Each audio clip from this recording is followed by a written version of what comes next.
విజయవాడ తుమ్మలపల్లి కళాక్షేత్రంలో మహాత్మా జ్యోతిరావు పూలే 200వ జయంతి వేడుకలు ఘనంగా జరిగాయి. ముఖ్య అతిథులుగా మంత్రులు ఎస్ సవిత, కొల్లు రవీంద్ర, అచ్చెన్నాయుడు, సత్యకుమార్ యాదవ్ హాజరయ్యారు. పలువురు బీసీ సంఘాల నాయకులు పూలే జయంతి కార్యక్రమంలో పాల్గొన్నారు. మహాత్మా జ్యోతిరావు పూలే స్ఫూర్తితో బడుగు బలహీన వర్గాలకు అండగా నిలిచిన ఘనత అన్న ఎన్టీఆర్దే అని కొల్లు రవీంద్ర అన్నారు. తెలుగుదేశం పార్టీతో బీసీలకు రాజకీయ, ఆర్థిక అవకాశాలు పెరిగాయని అచ్చెన్నాయుడు గుర్తు చేశారు.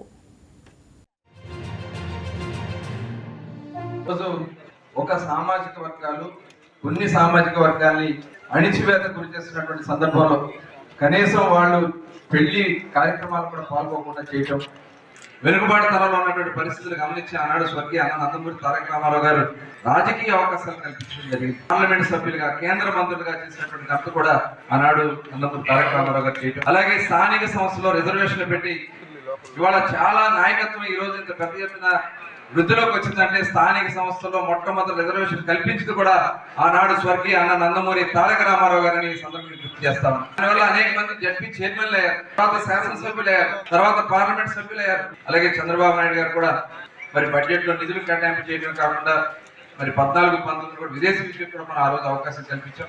కానీ తర్వాత వచ్చిన ప్రభుత్వం దాన్ని ఆపేయడం జరిగింది. చాలా సంక్షేమ కార్యక్రమాలు ఆపేశారు, అక్రమ కేసులు కట్టారు, ఇబ్బందులు పెట్టారు. చాలా మంది ఆయన మాట్లాడుతూ ఉన్నారు బీసీల మీద దాడులు జరుగుతుంది. ఆ నాయకుడు నేను అడుగుతాను, రేపలలో అమర్నాథ్ గౌడ్ అనే వ్యక్తిని, ఒక చిన్న బిడ్డని పెట్రోల్ పోసి తగలబెట్టినప్పుడు ఎక్కడికి పోయారు మీరు అందరని చెప్పి నేను అడుగుతాను.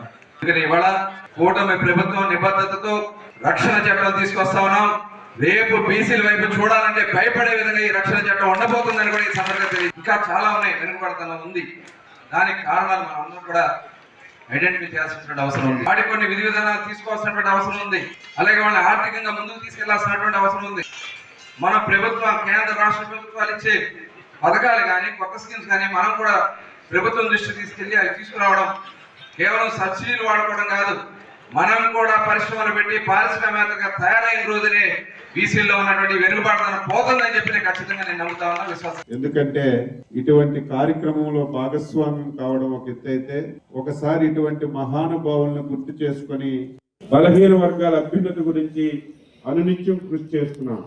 చంద్రబాబు నాయకత్వంలో ఆ రోజు ఎన్డీఏ ప్రభుత్వం అనేక కార్యక్రమాలు చేసింది. ఈ రోజు మహాత్మా జ్యోతిబా పూలే ఆదర్శంగా తీసుకొని ఎన్టీ రామారావు గారు మొట్టమొదటి రాష్ట్రంలో రెసిడెన్షియల్ వ్యవస్థ పెట్టి ప్రతి ఒక్కరికి చదువు ఉండాలని కార్యక్రమాలు చేశారు. 175 రెసిడెన్షియల్ స్కూల్స్ కూడా చంద్రబాబు నాయుడు గారి నాయకత్వంలో ఎన్డీఏ ప్రభుత్వం మంజూరు చేసి ఈరోజు బ్రహ్మాండంగా నడుస్తున్నాయి.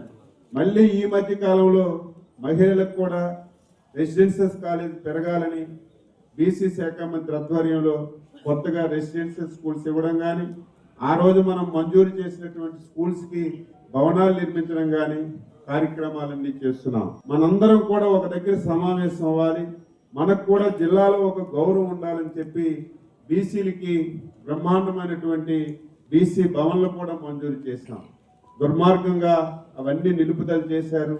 మళ్ళీ అవన్నీ గాడిలో పెట్టి ప్రతి జిల్లా హెడ్ క్వార్టర్లో బ్రహ్మాండమైనటువంటి ప్లేస్లో బీసీ భవనాలు కట్టి ప్రతి ఒక్కరికి ఈరోజు ఒక గౌరవాన్ని తీసుకురావడానికి ఈ ప్రభుత్వం పనిచేస్తుందని చెప్పి మీ అందరికీ కూడా తెలియజేస్తూ మనందరం కలిసికట్టుగా పనిచేద్దాం, ఐకమత్యంతో పనిచేద్దాం.